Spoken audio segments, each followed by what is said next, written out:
We are doing this project for a real estate firm, and the brief from them was very clear. How do we position this brand in the market? Because our ambition is to grow not just within Bombay, but also outside of Bombay. And as part of it, we met this couple, Sonia and Harish, 38, 39 years old, had a kid who was around 7 years old, a daughter. And we started conversing. The initial part of the conversation was very predictable. So when you ask them what does home mean to you and where would you want your home and so on and so forth, they talked about, there has to be a hospital nearby, there has to be a grocery store nearby, there has to be a school nearby. It should not be too far away from where we were born. We want to be very close to our parents and so on and so forth. This is the kind of conversation that was happening.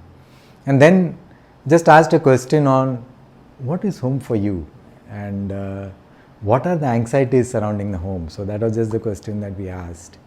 And Sonia paused and then she said, you know what, both of us are working and we have to work because the house we bought is more than 1 crore and we can't afford one of us sitting back at home. And my daughter is young and we have a caregiver. She's a very beautiful lady, she's very nice. But I feel the anxiety that I am not able to give it the kind of values that my mom and dad did for me when my mom was at home. Or my grandparents were always there for me. Now, neither my grandparents want to do this, nor my parents want to do the second inning of rearing up a child. And that's very, very, it's like a hole in my heart.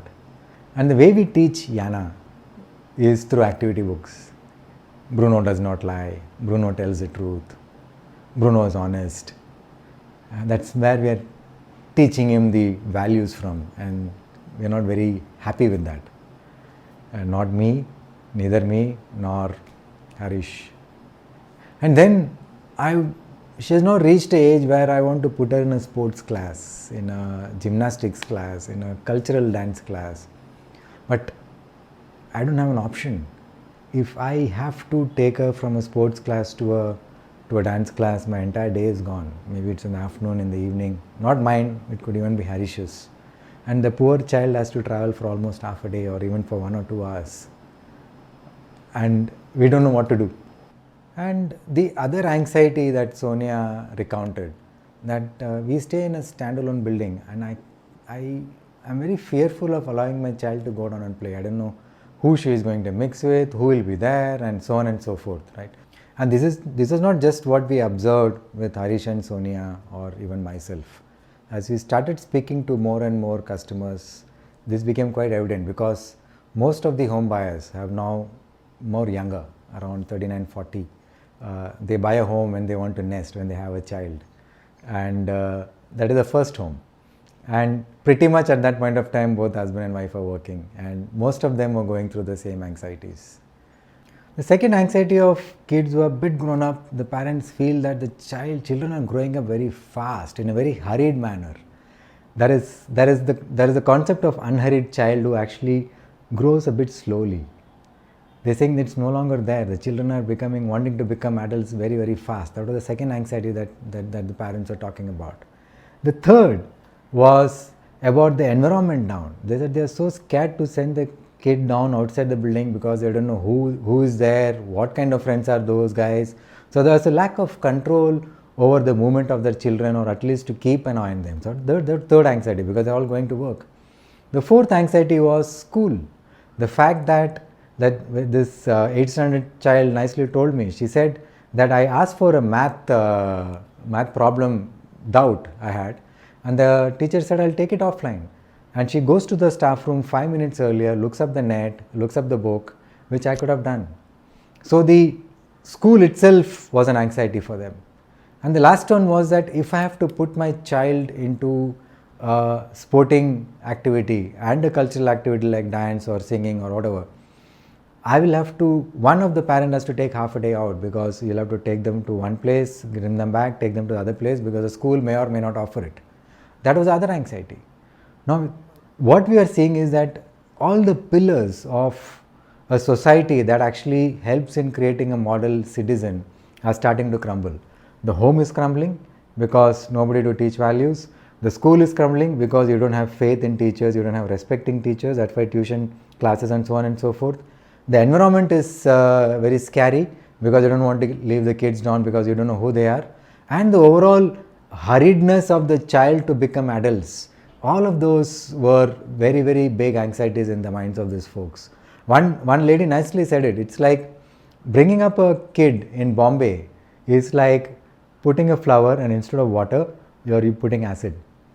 The flower will bloom, but it will not bloom to the level at which it should. The same it is with the child in a city. When they were recounting their anxieties, I couldn't help but think about me, my wife, and my daughter. We were also going through the same anxieties. We were having these conversations day in, day out. In fact, we moved our house because of that. We wanted to give our child a different kind of environment to grow up on, a different kind of a school. So we moved our house to a different place in Bombay, and then I shared my anxieties and what we were doing with her and with Harish, and then we went on to talk about what should the kitchen, bedroom, and all those things be, and then we closed the conversation. So these were the things that were told to us. Now, this does not directly connect to real estate. When you pull back and see, you see that all the pillars that make kids into better citizens tomorrow are starting to crumble. Home is starting to crumble, the environment is starting to crumble, the school is starting to crumble. Now, this is not connected to real estate directly. And all these anxieties were around children. And it was a very human anxiety of how do I give a better environment for my child.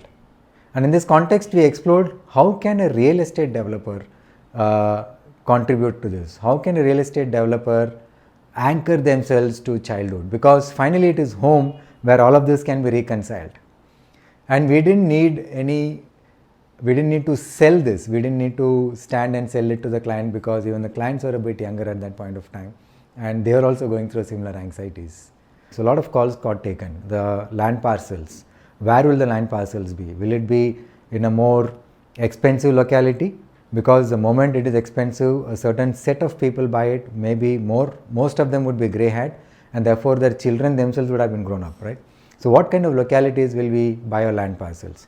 What will be the size of the home? Because the larger the size, the greyer the population, typically. And then if it's a greyer population, the kids are also grown up. Therefore the size of the homes. 2, what is the kind of amenities based on the age of kids who are going to come into the residential complex? What are the kind of amenities that you will put there? To the list of child-centric features in the building.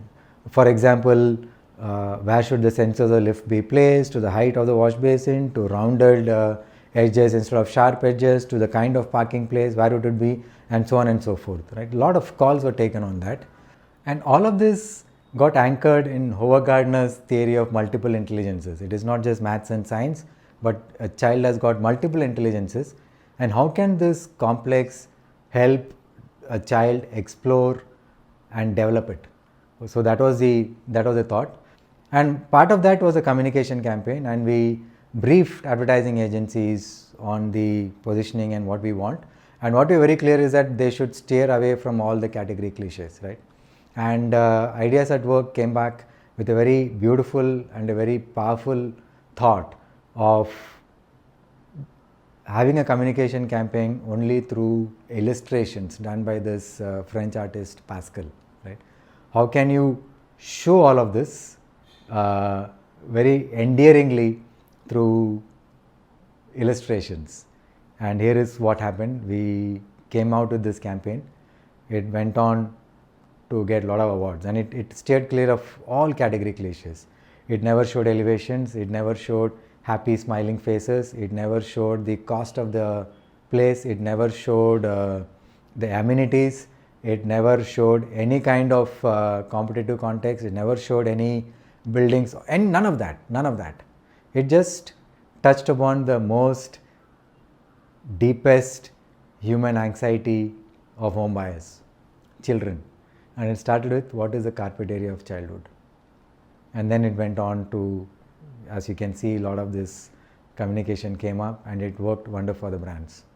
Now the interesting thing was, this may not have seen the light of the day. It took us 1 year to convince the client that this will work, not just from the point of view of building the brand, but also from the point of view of business.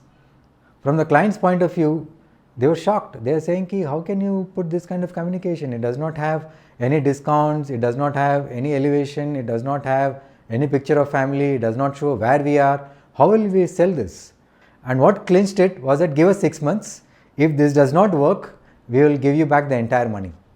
We and the agency both, the advertising agency both were aligned on this, and we said we will give you the entire money back, but give us 6 months. The client gave us 6 months, and there is no turning back.